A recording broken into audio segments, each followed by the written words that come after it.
Le sujet, c'est justement notre relation au monde et comment on doit la comprendre. Imaginez par exemple aujourd'hui l'exploitation au Canada des sables bitumineux de l'Alberta. Là, vous aviez des forêts. On coupe évidemment toutes les forêts, on arrache plusieurs mètres de terre.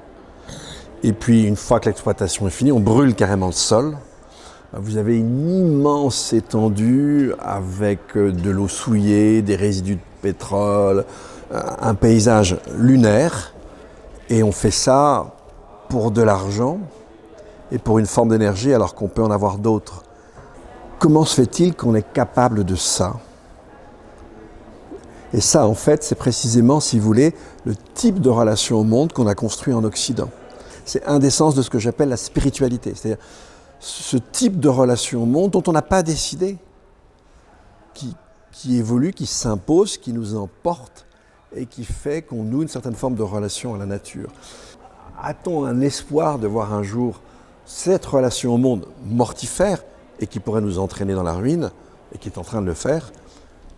Est-ce qu'on peut imaginer une autre relation possible ? Ça, c'est le cœur et les questions du livre.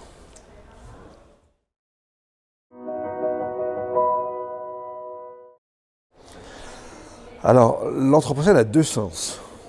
Alors, premièrement, ça serait la nouvelle séquence géologique dans laquelle nous serions entrés à partir des années 50, qui mettrait fin à la période antérieure qu'on a appelée l'Holocène, qui a duré 11 700 ans et qui nous sépare de la fin sans rebond, sans retour, du dernier âge glaciaire. Et en fait, ce qui a mis fin à l'Holocène, probablement à partir des années 50, c'est l'impact massif des activités humaines sur le système Terre, inséparable de la masse démographique humaine, du type de niveau de vie, de standard matériel de vie qui est le nôtre. Donc ça nous amène à être une véritable force géologique. On a changé la composition de l'atmosphère, on fait s'effondrer les autres espèces vivantes, etc. Et en même temps, eh bien, l'autre côté de l'Anthropocène, c'est l'effet boomerang sur les sociétés de ce changement brutal qu'on inflige au système Terre.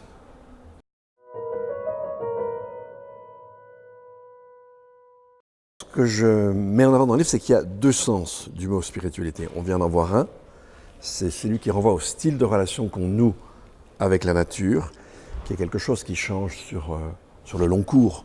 Ça ne change pas comme ça, c'est sans doute en train de changer d'ailleurs. Et puis l'autre sens de la spiritualité est plus classique. Il n'y a pas de société au sein de laquelle on ne valorise pas une certaine forme de réalisation de sa propre condition humaine.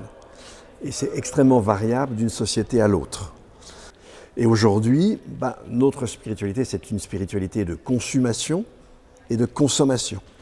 D'un côté, on détruit l'univers, et d'ailleurs, dans la manière dont l'économie néoclassique entend les relations à la nature, c'est ça. Nos activités économiques vont détruire petit à petit la totalité du capital naturel. Donc à la fois on consomme le monde et en même temps on consomme. Et notre idéal spirituel, c'est de se réaliser par la consommation, d'accéder à la seule forme, croit-on, d'infini qui nous soit accessible, celui de l'indéfini de la consommation. Et entendu ainsi, la spiritualité est en dessous de la religion. Et en fait, aucune société n'échappe à la spiritualité. Toute société est caractérisée par un certain type de relation à la nature, un certain style de relation, d'une part, et d'autre part, il n'y a pas de société dans laquelle on ne valorise pas une certaine forme d'accomplissement de la condition humaine, voire un dépassement de la condition humaine.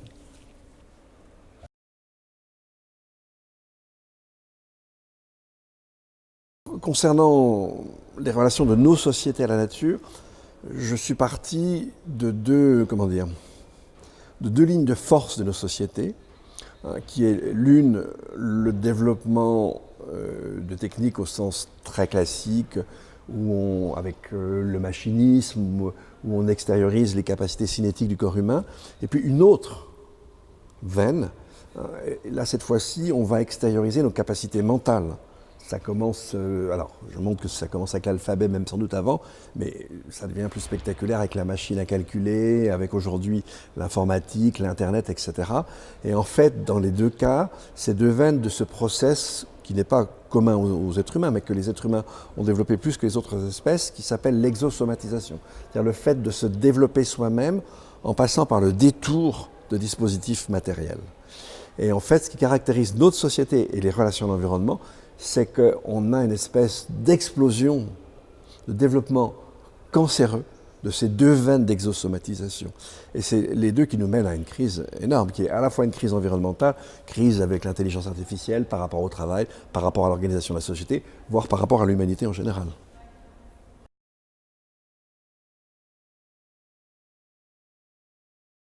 Changer notre société, effectivement, c'est changer les règles qu'on s'impose à nous-mêmes. Ce qui est propre de l'humanité, c'est qu'il n'y a jamais de conduite sans certaines formes de règles. Ce que j'essaie de montrer dans ce livre, c'est que de même que notre relation à la nature durant la période médiévale a changé et qu'on a commencé par distinguer des signaux faibles, et en fait ces signaux faibles ont fini par devenir de plus en plus forts et emporter le mouvement général de la société, ça s'est passé sur des siècles, eh bien j'essaie de discerner dans le monde d'aujourd'hui des signaux faibles qui nous montrent qu'une autre relation au monde est possible. Notamment, je repars justement de l'émergence à l'échelle internationale d'une forme de droit de la nature aujourd'hui. Et ça, c'est quelque chose de très étonnant. L'idée de droit de la nature, elle émerge avec un article de Christopher Stone aux États-Unis au début des années 70. Et puis aujourd'hui, on a une espèce de mouvement complètement général où on voit l'idée de plus en plus acceptée, même si elle est encore en majorité rejetée, mais on voit même certaines institutions l'adopter de par le monde. Que ce soit la Nouvelle-Zélande, que ce soit l'Inde, mais même la France, avec la loi biodiversité et la reconnaissance du préjudice écologique, ou alors avec le code de l'environnement de l'île de Loyauté des Kanaks en Nouvelle-Calédonie.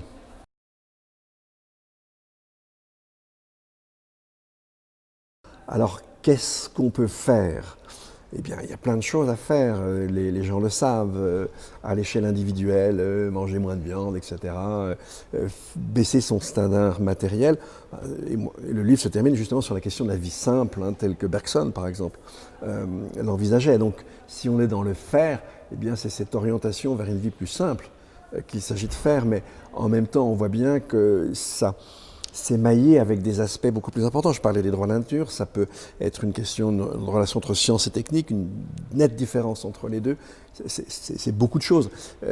C'est toutes les expérimentations écologiques qu'on voit aujourd'hui se développer sur les territoires, où les gens cherchent à la fois à aller vers des modes de vie avec une empreinte écologique plus faible, mais justement en organisant des modes de production nouveaux, autour de la permaculture, autour du biosourcé, etc. Donc le faire, c'est tout ça, mais le faire n'existe jamais seul, il est porté par autre chose qu'on ne maîtrise pas.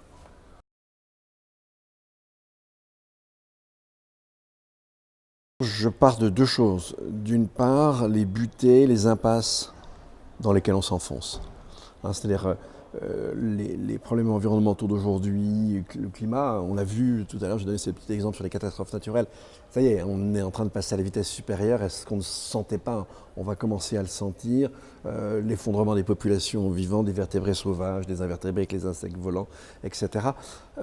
On commence à rentrer dans le dur des problèmes environnementaux et on va commencer à en ressentir les conséquences sur la dégradation de l'habitabilité de la Terre.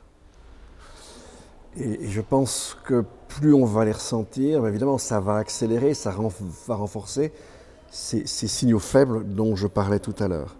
Et je vois, et à ça s'ajoute effectivement la pression sur les ressources. Par exemple, notre monde veut développer des énergies renouvelables, mais le fait avec une ruée sur des métaux extrêmement rares, dont le coût d'extraction est exponentiel énergétiquement parlant, et hyper destructeur sur un plan environnemental et sanitaire. Et donc, on voit bien qu'on s'enfonce dans une forme d'impasse. Et ça me fait dire que ce monde qu'on connaît aujourd'hui est voué à disparaître.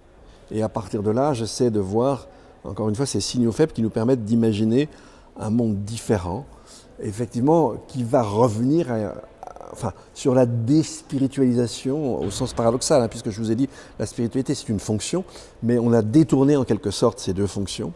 Eh bien, ça, je pense que c'est en train de changer et qu'on aura sans doute un monde avec un standard matériel plus bas, euh, avec effectivement des relations à la nature plus difficiles parce que on va devoir vivre dans une biosphère dégradée, mais en même temps reconstruire des modes d'existence qui seront plus enracinés et beaucoup plus porteurs de sens. Du coup, je ne sais pas si c'est quelque chose qui est dans votre livre, je Oui. ne l'ai pas lu ou pas, mais est-ce que